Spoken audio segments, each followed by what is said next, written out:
Is there a database of specific locations for plane crashes or Yes. where they went down? To the best extent possible, Right, yes. I We have. understand there's confidence intervals around those, but We do. We do have a database that has a graphical map type feature that is can that show you. searchable online? No, we keep that is something that we have in-house for our own research and analytical purposes. And sir, if you did have a question on something that you wanted research, you can either contact, I'd recommend that you contact your service casualty office, and then they can contact us and we can look into that for you if that's what you want to do.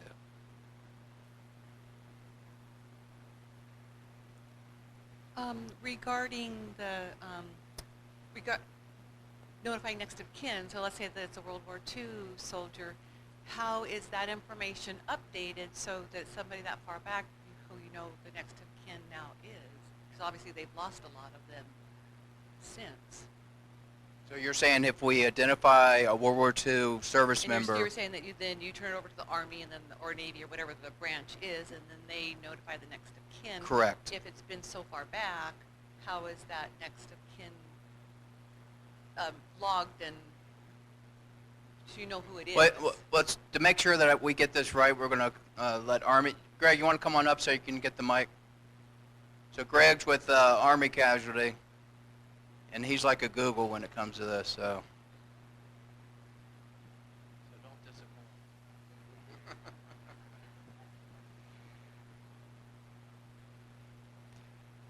disappoint. So the simple answer to your question is the services, and we're all about the same, although there are some slight differences, is the last information and contact we had with family members was probably right after the conflict.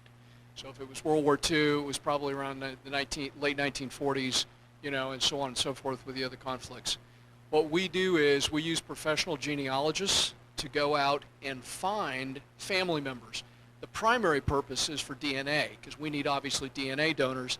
And if we use a World War II case, for example, and we have not talked to that family since 1948, and that's the last contact, we give that information to our genealogists, and then what they do is they go out and actually build a family tree for us, identify the primary next of kin, usually the secondary next of kin, and then what they'll also do is give us DNA donors, both mitochondrial, nuclear, and YSTR donors, so that we can reach out to them, and then we'll call those families, request their DNA, etc. And then once we have them, we will continue to track them, as long as it's an active case for us. So that's how we go about, and that's how we find the families. It's a process. I mean, and sometimes we find families have, unfortunately, they don't exist anymore, you know, and we go all over the world. We've identified families in just about every country in the world that are primary next of kin for our soldiers.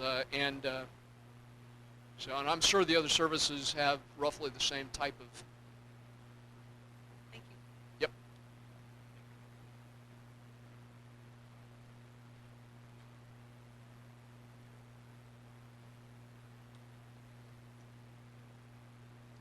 All right, folks, so if there are no other questions, if I can have a round of applause for our briefers today.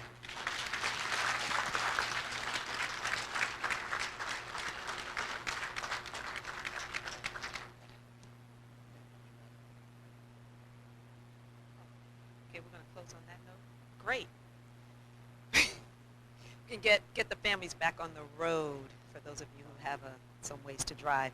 So I first want to thank the entire DPAA team, our partners, both AFMES, Stony Beach, who was here, and the SCOs. Thank you all really for connecting with the families today, hosting them. I hope all of the families felt really the love, care, and compassion that we have.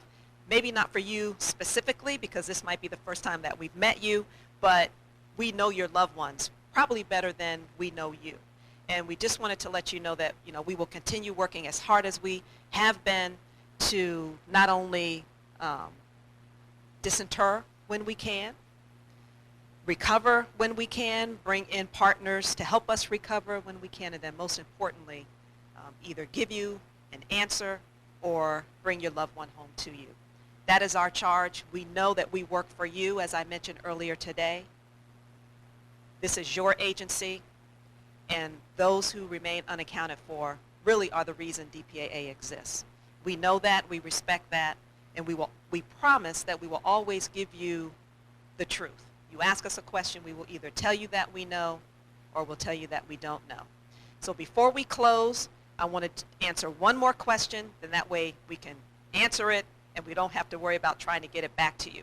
Earlier a question was asked about NARA closing, and you know, we bring different individuals from DPAA to these family member updates, and we rotate and cycle them through, and I'll be doggone if our archivist wasn't in the room, and I totally forgot that she was here.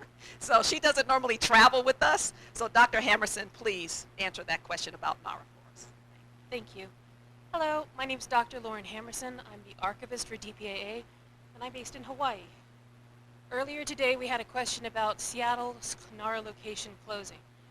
In January of 2020, the Public Buildings Reform Board recommended the National Archives in Seattle close to the Office of Management and Budget. At this time, OMB on the 27th of January agreed and intends to close the site and sell the 10 acres that are attached to it. The specific date for the closure has not been set, and according to a press release from the National Archives, we expect the entire process of sale to take approximately 18 months, and we've requested to stay in the building for an additional 3 years following the sale. We will continue to offer all services and maintain our current operating hours for the immediate future. At this time, there is both a state and tribal appeal to not close the National Archives branch in Seattle, so the situation is not yet fully resolved. We'll try to stay on top of anything that we hear, and we recommend if you have any questions to please contact the National Archives. We'll be posting a link to the announcement from the National Archives so that you can contact them if you want to. Thank you very much.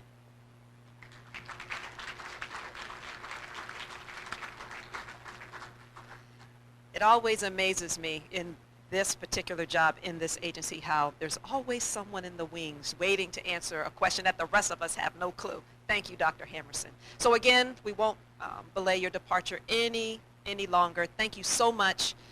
We appreciate you. For those of you who are either Vietnam War or Korea Cold War families, we look forward to seeing you this summer. Have a great day and a safe trip back.